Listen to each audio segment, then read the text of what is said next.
হ্যাঁ, এনায়েত প্রভুবাদ আবার একটা ভিডিও বানাইছে। আমি ওটা কইছিলাম পলিটিক্স নিয়ে কসকসানি না করতে। ভারতীয় পণ্য বয়কট আন্দোলনের সময় ওর কুরকুরে নিয়ে উঠছিল। ব্যাপার না, বাতের রোগীদের যেমন আমাবস্যার পূর্ণিমা বাতের ব্যথা জাগায় ওঠে, তেমনি প্রভুপাদের কিছু বিশেষ বিশেষ সময় কুরকুরানি ওঠে। ওরা নিয়ে কিছু বলতাম না, কিন্তু একটা ভিডিও সারিছে, এটা নিয়ে কিছু না কইলেই না। মুশকিল হইলো কইছে বিএনপি নিয়ে।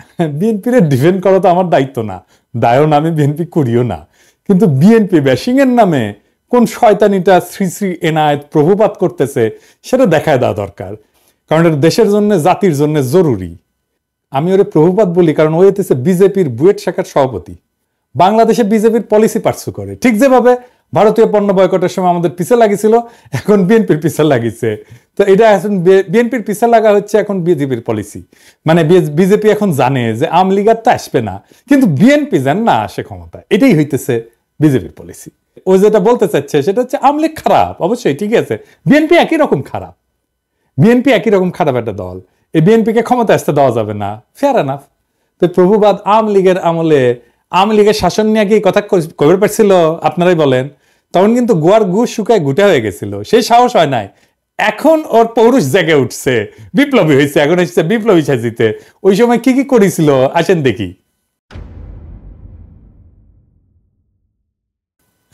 পদ্মা সেতু নিয়ে বই লিখেছিল। হ্যাঁ, পদ্মা সেতুর কত কিছু আবার ভিডিও করছিল পদ্মা সেতু নিয়ে। নির্বাচন আগে হাসিনার যেগুলো মেগা প্রজেক্ট, গুলো মেগা দুর্নীতির প্রজেক্ট, সেগুলো নিয়ে ও ভিডিও বানিয়েছিল। পদ্মা সেতু নিয়ে, মাতারবাড়ি নিয়ে, রামপাল নিয়ে, পায়রা নিয়ে, রূপপুর নিয়ে। রূপপুরে কি পরিমাণে টাকা মারিছে এখন সব খবর বাড়াচ্ছে, কিন্তু ওর কাছে আসে নাই গেল সেই খবর, ওইটা প্রমোট করে গেছে। ইন্ডিয়া আউটের সময় ও ইন্ডিয়া আউটের পিছে লাগিয়েছিল, কইছিল মনে আছে না? এটা আবার দেখেন, বাংলাদেশের মানুষ নাকি পেঁয়াজ খেয়ে নেশা করে। শুনেন, বাংলাদেশের মানুষ দুইটা জিনিস দিয়ে নেশা করে, একটা হচ্ছে সয়াবিন তেল আর একটা হচ্ছে পেঁয়াজ। আবার দেখেন নসরুল হামিদের ওটি যে ভিডিও বানায় প্রশংসা করে। হ্যাঁ, আবার ইসরায়েল পণ্য বয়কটের সময় স্টারবাক্সের মগ নিয়ে ওই উপহাস, দুইটা মগ, দুই হাতের দুইটা মগ নিয়ে উপহাস করছিল বয়কটকারীদের। আজ এডিটর সাহেব দেখান তো 5ই আগস্টের আগের ভিডিওগুলো দেখান, এখানে টাইটেল গুলা, আর পরের ভিডিওগুলোর টাইটেল গুলো এটি দেখান। দেখেছেন? দেখেছেন? হ্যাঁ, বিপ্লবী পৌরুষ জায়গায় উঠেছে, বিপ্লবী হয়ে উঠেছে। আগে ছিল ধ্বজভঙ্গ, তারপরে 5ই আগস্টের পরে ওর পৌরুষ জায়গায় উঠেছে। তা আসেন ভিডিওর শুরুতে কি কইছে সেটা দেখি। 5ই অগস্ট বিকাল থেকে বিএনপির বিভিন্ন লেভেল থেকে এই দাবি আসতে থাকে যে আগামী 3 মাসের মধ্যে আপনাকে নির্বাচন দিতে হবে। তো ও বিএনপির দোষ দিতেছে। বিএনপি কেন বাংলাদেশের বর্তমান অন্তর্বর্তীকালীন সরকারের কাছে নির্বাচন চাইছে? তো একটা গণতান্ত্রিক দল তো নিজের দেশের সরকারের কাছে সুষ্ঠু নির্বাচন চাইবে না? বিএনপি তো হাসিনার কাছেও চাইছে নির্বাচন নাকি?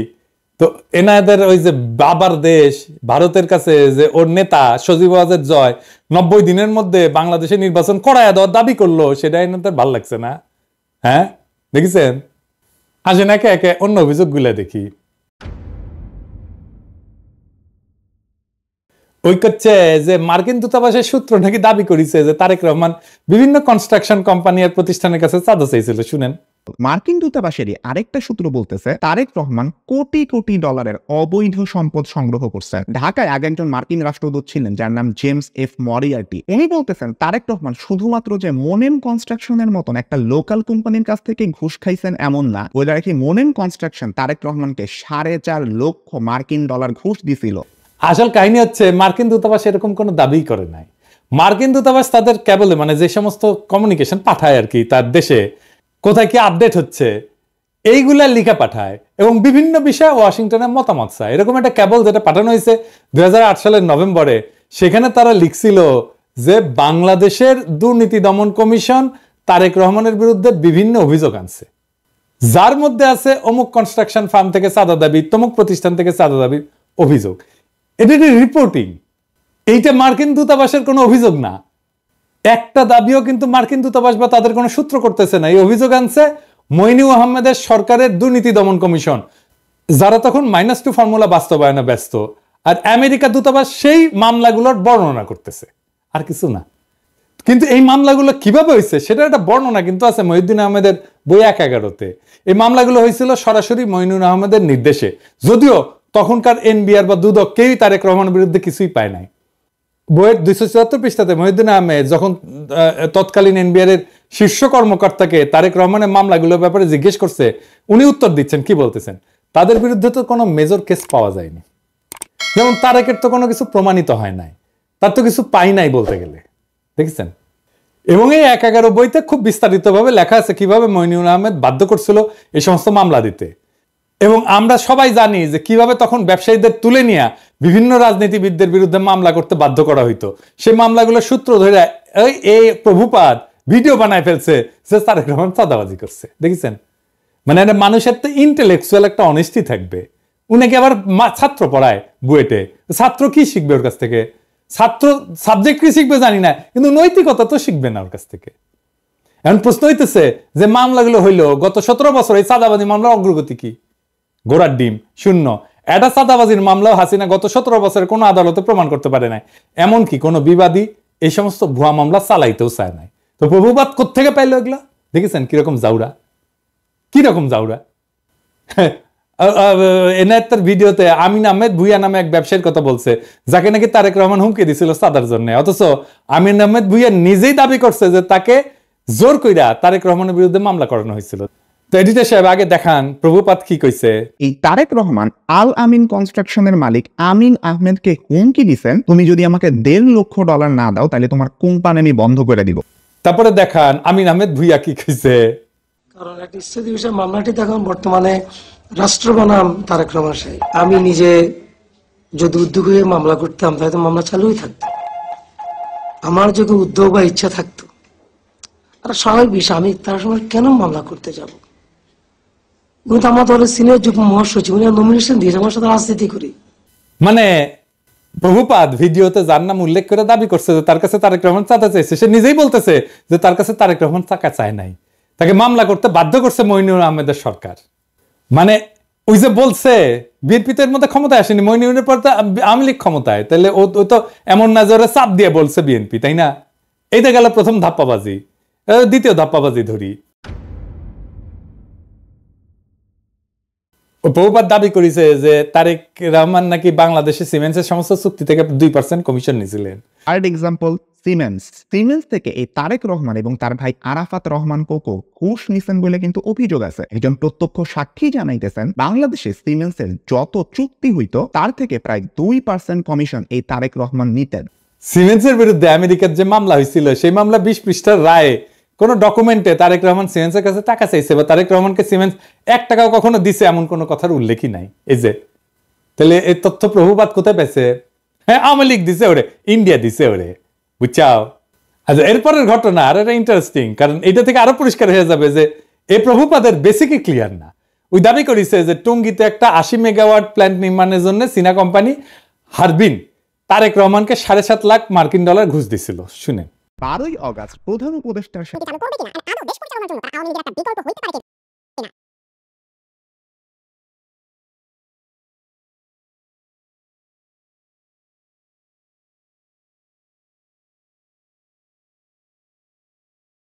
আসল কথা হচ্ছে হারবিন একটা টেন্ডার প্রক্রিয়াতে সর্বনিম্ন বিডার হিসেবে 2002 সালে মনোনীত হয়েছিল। এই দরপত্র নিয়ে কোনো মামলা হয়নি কখনোই। তাই হারবিনকে কাজ দিতে তারেক রহমান ঘুষ নিয়েছিল দাবি ভুয়া, কারণ যার টেন্ডার সর্বনিম্ন হয় সে তো এমনি কাজ পাবে। মামলাটা আসলে কি ছিল? মামলাটা ছিল হারবিন এবং তাদের বাংলাদেশের পার্টনার নির্মাণ কনস্ট্রাকশনের টঙ্গীর বেসিক শিল্পনগরীতে যে পাওয়ার প্ল্যান্ট বানানোর কাজ পায় সেটার ওয়ার্ক অর্ডার নিয়ে। খাদিজা বেগম গিয়াসউদ্দিন আল মামুনকে দিয়ে পাওয়ার প্ল্যান্টের ওয়ার্ক অর্ডারটা তাড়াতাড়ি বের করে আনে। তো এটা কনসালটেন্সি ফি হিসেবে কিছু টাকা দিছিল বলে খাদিজা বেগম নিজে দাবি করছে আদালতে। খাদিজা বেগম পুরা মামলা কোথাও বলেন নাই যে এই টাকা তারেক রহমান খাদিজা বেগমের কাছে চাইছে বা দিতে বাধ্য করছে। তাই 2013 সালে এই মামলায় তারেক রহমানের নাম ছিল, কিন্তু তারেক রহমানকে খালাস দেয় আদালত। মানে হাসিনার আমলে তারেক রহমান আদালত থেকে খালাস পায়, হাসিনার আমলে। কিন্তু যে বিচারক খালাস দেয় সে আবার খালাসের রায় দিয়ে দেশে থাকতে পারে নাই, তার এসকে সিনহার মতো দেশ ছাড়া করে বাধ্য করা। উনি মানে ফিনল্যান্ডে আছেন। এরপর প্রভুপাদ দাবি করেছে যে তারেক রহমান নাকি বসুন্ধরা গ্রুপের কাছ থেকে 21 কোটি টাকা নিয়েছিল একটা মামলার বিচার প্রভাবিত করতে। বসুন্ধরা গ্রুপের মালিকের একজন ছেলে আছে, নাম হচ্ছে শাফিয়াত সোবহান স্থানভীর। ইনি কিন্তু আনভীরেরই ভাই। তার বিরুদ্ধেও একটা খুনের মামলার বিচার প্রভাবিত করতেও তারেক রহমান 21 কোটি টাকা নিয়েছিলেন বলে অভিযোগ আছে। এই গল্পটা তখন ডিজিএফআই বানায় পেপারগুলোকে খাওয়াইছিল, যেটা 2016 সালে ডেইলি স্টারের মাহফুজ আনাম নিজেই স্বীকার করছে। সে বলছে ডিজিএফআই বানানো গল্প ছাপানোতে তার ব্যাড এডিটোরিয়াল জাজমেন্ট ছিল।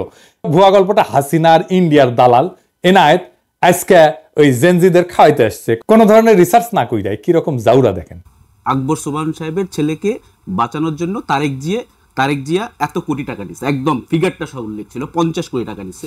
এটা খুব সুন্দর। তুমি প্রথমে তোমাকে বলতে হবে ডেইলি স্টারে ছাপা হয় না, শুধু প্রত্যেকটা কাগজে লিড করেছেন এটা। না প্রত্যেকটা, আই ডোন্ট রিমেম্বার দ্যাট। না আমার মনে আছে না, এই প্রত্যেকটা কাগজে ওটা ছেপেছে। আমি মনে করি যে আমার সাংবাদিকতার সময়ে ওই সময়ে ডিজিএফআই এর দেওয়া নিউজ আনসাবস্টেন্টিয়েটেড, আমি যেটা ইন্ডিপেন্ডেন্টলি প্রমাণ করতে পারি নাই, ওটা আমি লিখেছি, ইন্ডিপেন্ডেন্টলি ভেরিফাই করতে পারছি না। কিন্তু তুমি যদি আমাকে জিজ্ঞেস করো আমার সাংবাদিক জীবনে, এডিটরের জীবনে, ওটা হচ্ছে একটা বিরাট ভুল।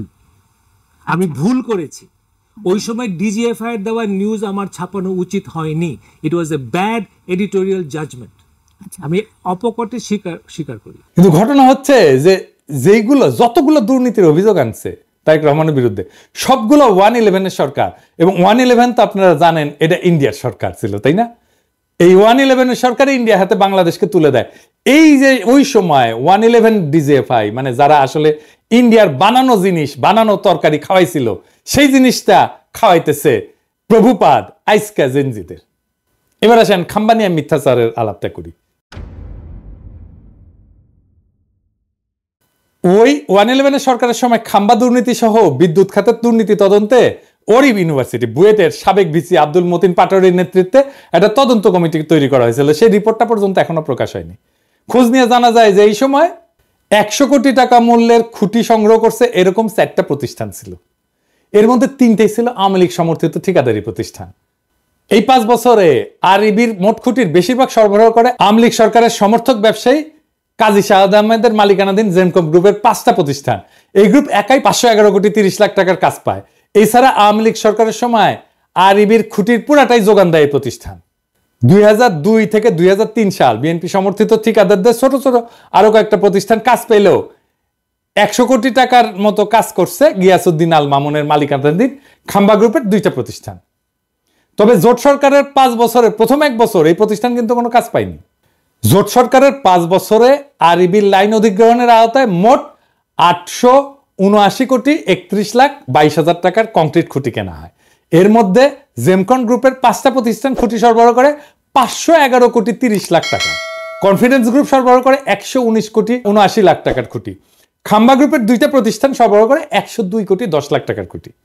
এবার এই যে সে পাশে লেখেন তো, কন্টেক্ট গ্রুপ সরবরাহ করে 85 কোটি 4 লাখ টাকার।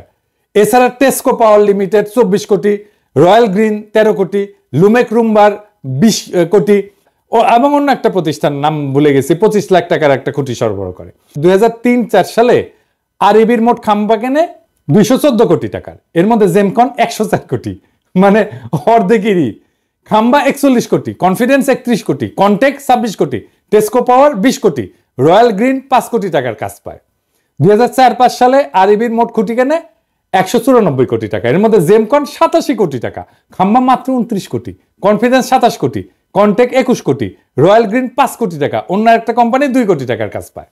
2005-06 সালে 127 কোটি টাকা কাজের মধ্যে জেমকন 68 কোটি, খাম্বা 25 কোটি, কনফিডেন্স 25 কোটি, কন্টেক্ট 11 কোটি, রয়্যাল গ্রিন 2 কোটি টাকার কাজ পায়। তাহলে দেখা যাচ্ছে খাম্বার সাথে দুর্নীতিতে ওতপ্রোতভাবে জড়িত ছিল আওয়ামীপন্থী ব্যবসায়ী কাজী শাহাদের জেমকন, তাই না? হিসাবটা কি বলে? হিসাব তো পাক্কা হিসাব, আপনি নিয়ে আসতে পারেন, এখনো নিয়ে আসতে পারেন, এইসব তো সরকারের কাছেই আছে। তো খাম্বা কি প্রভুপাত পাশাই ঢুকাইছে? হ্যাঁ, খাম্বা বেচলো আওয়ামী লীগ আর প্রভুপাতের পশ্চাতে ঢুকলো বিএনপির খাম্বা। হ্যাঁ, এবার আসেন জিয়া অরফানেজ ট্রাস্ট নিয়ে কথা কই।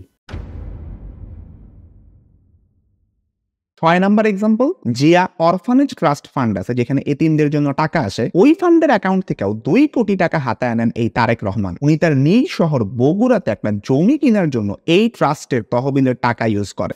ওই দাবি করেছে যে জিয়া অরফানেজ ট্রাস্ট ফান্ডের অ্যাকাউন্ট থেকে 2 কোটি টাকা হাতায় নিয়ে তারেক রহমান বগুড়া একটা জমি কিনছিল। সত্য ঘটনা হচ্ছে তারেক রহমান কোনো টাকা হাতায় নিয়ে জমি কেনে নাই, এই জমি কেনা হয়েছিল জিয়া অরফানেজ ট্রাস্টের নামে। দেখেন, যেটাই মামলার রায় বলা আছে, তারেক রহমান অরফানেজ ট্রাস্টের টাকায় নিজের নামে কোনো জমি কেনে নাই।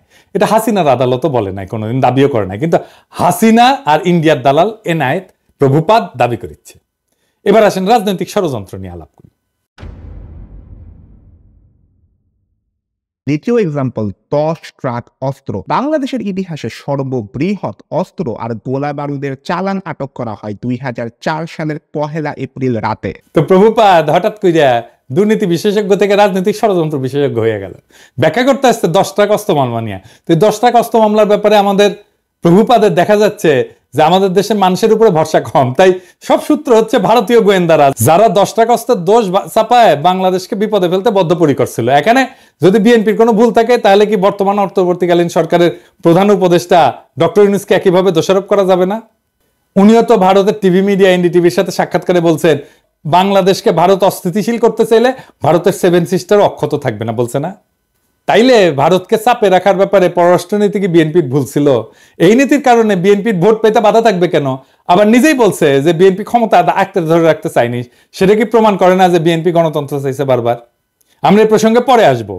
এরপর সে ব্যাখ্যা করতে গেল 21 আগস্টে গ্রেনেড হামলা। এও দাবি করেছে যে মুফতি হান্নান নাকি 2004 সালের 14 আগস্ট হাওয়া ভবনে বসে পরিকল্পনা করছে। আমরা 21 আগস্ট বোমা হামলা। ডেইলি স্টারের 2009 সালের একটা রিপোর্টের মতে 2004 সালের 14 আগস্ট রাতে হাওয়া ভবনে বসে স্বরাষ্ট্র প্রতিমন্ত্রী বাবর, উপমন্ত্রী পিন্টু সহ জঙ্গি সংগঠন হুজির নেতারা বৈঠক করে শেখ হাসিনাকে গ্রেনেড হামলার মাধ্যমে মেরে ফেলার পরিকল্পনা করে। তো এইবার একটু মুফতি হান্নানের জবানবন্দিটা দেখি তো। মুফতি হান্নান 21 আগস্টের গ্রেনেড হামলার ব্যাপারে 2টা জবানবন্দি দিয়েছে। প্রথমটা 2007 সালে, যেটার ভিত্তিতে মামলা বিচার শুরু হয়ে গেছিল, কিন্তু সেই জবানবন্দিতে তারেক রহমানের হাওয়া ভবনের নাম নিশানাও ছিল না। এই জন্য শেখ হাসিনা 2009 সালে মুফতি হান্নানকে রিমান্ডে নিয়ে নির্যাতন করিয়া তারেক রহমানের হাওয়া ভবনের নাম বের করার দায়িত্ব দেয় তার বিশ্বস্ত দালাল আব্দুল কাহার আকন্দকে। এরপরে 120 দিন রিমান্ডে নির্যাতনের পর মুফতি হান্নানকে দিয়া জোর কইরা 2011 সালে বলানো হয় যে এই হামলার আগে সে হাওয়া ভবনে তারেক রহমানের সাথে দেখা করছিল। এই জন্য 2024 সালের নির্বাচনে আব্দুল কাহার আকন্দকে হাসিনা নৌকা মার্কা প্রার্থী করে। এই দেখেন, এই নির্বাচনে আওয়ামী লীগ থেকে আমাকে নৌকা মার্কা প্রদান করা হয়েছে। আমাদের জাতির জনক বঙ্গবন্ধু শেখ মুজিবুর রহমান ও তার পরিবারের সকল সদস্য, একমাত্র মাননীয় প্রধানমন্ত্রী শেখ হাসিনা এবং তার বোন শেখ রেহানা বাদে সবাইকে হত্যা করা হয়েছে। এমনকি 10 বছরের শিশু রাসেলকেও হত্যা করা হয়েছে। আপনারা জানেন 21 বছর সংগ্রাম করে এই মাননীয় প্রধানমন্ত্রী 1996 সালে আবার ক্ষমতায় আসেন। ক্ষমতায় আসার পর বঙ্গবন্ধু হত্যা মামলা রুজু হয়। এতদিন এই হত্যা মামলা রুজু করতে দেওয়া হয়নি এবং সেই মামলার তদন্তভার আমাকে দেওয়া হয়। সেই মামলাটিও আমি পরবর্তী তদন্ত করি এবং সঠিক পথে নিয়ে আসি। এই সমস্ত মামলা করার কারণে আমাদের আওয়ামী লীগ, যেটা একটি পুরাতন দল, সেই আওয়ামী লীগকে ধ্বংসের মুখ থেকে রক্ষা করা সম্ভব হয়েছে এবং আওয়ামী লীগের রাজনীতিকে টিকিয়ে রাখার ব্যবস্থা করা হয়েছে। আমাদের মাননীয় প্রধানমন্ত্রী আমাকে নৌকা মার্কা দিয়েছেন। এইদিকে মুফতি হান্নান এই জবানবন্দি দেওয়ার সাথে সাথে প্রত্যাহারেরও কিন্তু আবেদন করে। এই জবানবন্দি ছিল পুরাই বানোয়াট। আমি বলবেন যে আপনি বললেই বানোয়াট হয়ে যাবে, আছে না একটা জিনিস দেখি, মজার জিনিস। এটা বানোয়াট কেন? মুফতি হান্নান কবে কত তারিখে হাওয়া ভবনে তারেক রহমানের সাথে দেখা করতে গেছিল সেটা মনে করতে পারে নাই, তাই তার সাক্ষ্যে লেখা ছিল তারিখ এবং সময় মনে পড়ছে না। অথচ হাওয়া ভবনে তার বৈঠক ছাড়া বাকি সমস্ত ঘটনার তারিখ সহ বিস্তারিত বর্ণনা করছে মুফতি হান্নান। শুধু হাওয়া ভবনের মিটিংটার তারিখ তার মনে নাই। এখন আসেন একটা আদালত কিভাবে কাজ করে বোঝায়। কারণ হাসিনার আর মোদির ঘেটুপুত্র এনায়েত প্রভুপাদ আবার এগুলো বুঝবে না। আদালতে একটা মামলা যাওয়ার আগে পুলিশ তদন্ত করে এবার সম্ভাব্য দায়ী ব্যক্তিদের নামে চার্জশিট দেয়। এরপর আদালত এই চার্জশিট গ্রহণ করে বিচার শুরু করে। বিচারে বাদী এবং বিবাদী পক্ষ তাদের পক্ষে সাক্ষী হাজির করে। এছাড়া আসামিদেরকেও হাজির করা হয়। সবাইকে দুই পক্ষের আইনজীবীরা জেরা করে, মানে বিভিন্ন প্রশ্ন জিজ্ঞেস করে ঘটনার সত্যতা নির্ধারণের চেষ্টা করে। এই জেরার পর সবার যুক্তি তর্ক শুনে আদালত রায় দেয়। এখন খালি মুফতি হান্নান কেন, তার বাপও যদি জবানবন্দি দেয় যে তার 21 আগস্টে বোম মারছে তারেক রহমানের কথায়, কিন্তু আদালতের জেরায় যদি প্রমাণ হয় তাদের দাবি মিথ্যা, তারা খালাস পেয়ে যাবে। আর যদি তাদের জেরা করার কোনো সুযোগই দেওয়া না হয়, সেটা হচ্ছে একটা ক্যাঙ্গারু কোর্ট, যেখানে কোনো সুষ্ঠু বিচার হয় না। তাহলে যেখানে 21শে আগস্টের এই পুরা মামলায় মুফতি হান্নানের জবানবন্দির উপর তৈরি, সেই মুফতি হান্নানকে এই মামলায় জেরারই সুযোগ দেওয়া হয় নাই, বুঝছেন? জেরা করার ঠিক আগে মুফতি হান্নানকে ফাঁসিতে ঝুলায় খুন করে শেখ হাসিনা, যেন এই ঘটনার পিছনের সত্য সামনে না আসে। বুঝছেন তো কি রকম ক্যাঙ্গারু কোর্ট, কি আদালত, কি রায়, কি বিচার হয়েছে? মুফতি হান্নানের জবানবন্দি ছাড়া এই মামলার বিচারিক প্রক্রিয়াতে কেউ দাবি করে নাই যে হাওয়া ভবনে কোনো মিটিং হয়েছিল, যেখানে এই হামলার সিদ্ধান্ত নেওয়া হয়েছিল। আর মুফতি হান্নানকে অকথ্য নির্যাতন করে একটা জবানবন্দি আদায় করলে সে জবানবন্দির কোথাও এই মিটিং এর তারিখের উল্লেখ নাই, আগে বলছি। কিন্তু হাসিনার দালাল, ইন্ডিয়ার দালাল এনায়েত প্রভুপাত জেনে গেছে যে মিটিং ঠিক 14 আগস্ট হয়েছিল। শুনেন, ডেইলি স্টারের 2009 সালের একটা রিপোর্টের মতে 2004 সালের 14 আগস্ট রাতে হাওয়া ভবনে বসে স্বরাষ্ট্র প্রতিমন্ত্রী বাবর, উপমন্ত্রী পিন্টু সহ জঙ্গি সংগঠন হুজির নেতারা বৈঠক করে শেখ হাসিনাকে গ্রেনেড হামলার মাধ্যমে মেরে ফেলার পরিকল্পনা করে। কই পাইছে? প্রমাণ দেখাইতে পারবো? ওকে বলবেন প্রমাণ দেখাইতে। মানে যে হামলা করছে সে মনে করতে পারতেছে না কবে হয়েছে মিটিং, আর এনায়েত প্রভুপাত যাই না বসে আছে। বাবা, কঠিন তালেবর। দেখেছেন, অপরাধী সব জায়গায় তার অপরাধের চিহ্ন রেখা যায়। মিটিং এর তারিখটা এখানে কেন গুরুত্বপূর্ণ এটা বোঝা দরকার। মিটিং এ যারা উপস্থিত ছিল তারা সবাই রাষ্ট্রের গুরুত্বপূর্ণ ব্যক্তি, 2 জন এমপি, গোয়েন্দা বাহিনী প্রধান, তারেক রহমান নিজে। তো এত গুরুত্বপূর্ণ মানুষ যাদের প্রত্যেকের সাথে তো অনেক লোক থাকে, তাই না? তাদের এপিএস থাকে, বডিগার্ড থাকে, ড্রাইভার থাকে, আরো অনেক স্টাফ থাকে তাদের সাথে। কিন্তু কেউ কিন্তু একা না, আমাদের মতো না, সাধারণ মানুষ না। তাদের প্রত্যেকটা মিটিং এর শিডিউল থাকে, যেগুলো তার পিএসরা ম্যানেজ করে, এবং অনেকের সাথে মিডিয়ার লোকজনও থাকে তো সার্বক্ষণিক, তাই না? এখানে তো দেখবে কোথায় যাচ্ছে, কি করতেছে, সব জায়গায় মিডিয়ার লোকজন থাকবে। তাই রাষ্ট্রীয় দায়িত্বপ্রাপ্ত কোনো গুরুত্বপূর্ণ ব্যক্তি কোনো নির্দিষ্ট তারিখে মুফতি হান্নানের যদি উল্লেখ করতো, তাহলে বের করে ফেলা যেত যে গুরুত্বপূর্ণ ব্যক্তিরা সেদিন হাওয়া ভবনে ছিলেন না, এই পুরো মামলায় ডিসমিস হয়ে যেত। তাই সরকারি এই বানোয়াট জবানবন্দিতে জোর করে মুফতি হান্নানকে দিয়ে দেখায়, যেখানে যখনই তারিখের কথা আসছে তখন মুফতি হান্নানকে বলতে হয়েছে যে তারিখ আর সময় মনে নাই। এই এমপি, এতগুলো এমপি, 2 জন এমপি, স্বরাষ্ট্রমন্ত্রী, তারপরে তারেক রহমান, এতগুলো লোকের একটা দিন হাওয়া ভবনে গেছে, ওইটা বাইর করা যাবেই যাবে যদি এটা ঘটে থাকে সত্যি সত্যি। কিন্তু এত বুদ্ধি ওর মাথার থাকলে তো তার ইন্ডিয়ার দালালি করতে হয় না, হাসিনারও দালালি করতে হয় না। এরপরে প্রভুপাত দাবি করছে যে বিএনপি নেতারা নাকি বাংলা ভাইয়ের জেএমবি কে পৃষ্ঠপোষকতা করছে। বিএনপি জামায়াত জোট সরকার জঙ্গি গোষ্ঠীকে তোষণ করত, তাদেরকে পালতো, এন্ড পরে নিজেদের কাজেও ব্যবহার করছে। তার সোর্স কে জানেন? নূর মোহাম্মদ কিশোরগঞ্জ থেকে নৌকা মার্কা নিয়ে ভোট ডাকাতি করে যে তা আওয়ামী লীগের সাবেক সংসদ সদস্য। এই লোক নিজেই ছিল বাংলা ভাইদের দোসর। আলী রিয়াজের যে Islamist militancy Bangladesh complex web, এই বইয়ের 52 পৃষ্ঠায় উল্লেখ আছে, নূর মোহাম্মদ 2004 সালে রাজশাহী রেঞ্জের ডিআইজি হিসেবে গণমাধ্যমকে বলছিল যে বাংলা ভাই এবং তার বাহিনী বামপন্থী সরবরাহদের ধরতে সাহায্য করছে, এবং তিনি নিজেই স্থানীয় পুলিশ বাহিনীকে নির্দেশ দিয়েছেন তাদের সহায়তা করতে। তাহলে দেখেন বাংলা ভাই আসলে কারা সাহায্য করছে। তো এইসব কইরা বিএনপিকে বিপদে ফেলে আওয়ামী লীগের নমিনেশন যেটা ভোট ডাকাতকে সূত্র ধরে এনায়েত প্রভুপাত বলতেছে যে বিএনপির নেতারা নাকি জঙ্গিদের পৃষ্ঠপোষকতা দিচ্ছে। তবে এটা সত্য যে জেএমবির এই ঘটনা বিএনপির ক্ষমতা হারানোর কারণ। কিভাবে এটা একটু দেখি। একটা রাষ্ট্রে বল প্রয়োগের একচেটিয়া কর্তৃত্ব থাকে আর কারণ না, রাষ্ট্রের কাছে। এই কর্তৃত্ব আর কারো কাছে চলে গেলে বল প্রয়োগের দ্বিতীয়, তৃতীয়, চতুর্থ যদি জিনিস তৈরি হয়ে যায় তাহলে রাষ্ট্র ক্ষমতাহীন হয়ে যায়। হাসিনার পুলিশ আমাদের মারবে, এটাই নিয়ম। যতদিন আমাদের একচেটিয়া ভাবে মারতে পারবে ততদিনই হাসিনার ক্ষমতা। আমরা যখন ঠোলা মেয়েটা ঝুলে রাখতে পারলাম না তখনই হাসিনা পলাইলো, বুঝছেন? তা খালেদা জিয়া সরকার ক্ষমতায়, যেখানে বাংলা ভাই প্যারালাল একটা বল প্রয়োগ করে, তাহলে খালেদা জিয়ার ক্ষমতা কোথায় থাকে? থাকে না তো। রাষ্ট্রের 2টা ক্ষমতা থাকে না, এক বনে 2 বাঘ থাকে না, এক বনে একটাই বাঘ থাকে। আমরা বাঘ হয়ে উঠতে পারছিলাম জন্যই হাসিনা পলাইছে, বুঝছাও? বাংলা ভাই ওইখানে তাণ্ডব করতেছে, আর বিএনপির মন্ত্রীরা বলতেছে বাংলা ভাই মিডিয়ার সৃষ্টি। এটা তো বিএনপির দোষ। যদিও 2005 সালে 17 আগস্ট জেএমবি আত্মপ্রকাশ করে, তারপরে 1 বছরের মাথায় জঙ্গি সংগঠনের সমস্ত নেতাকে গ্রেপ্তার করে পুরো সংগঠনটা ভেঙে দেওয়া হয়। এটা নিয়ে টাইম ম্যাগাজিন একটা প্রচ্ছদ প্রতিবেদনও করে, কিন্তু ড্যামেজ যা হওয়ার তা হয়ে গেছে ততদিনে। গ্রেনেড হামলা নিয়ে কথাটা বলি, যে গ্রেনেড হামলা নিয়ে বিএনপির লোকেরা নানা কথা বলে হাসিনায় তদন্ত করতে দেয় না, কিন্তু এটাও সত্য।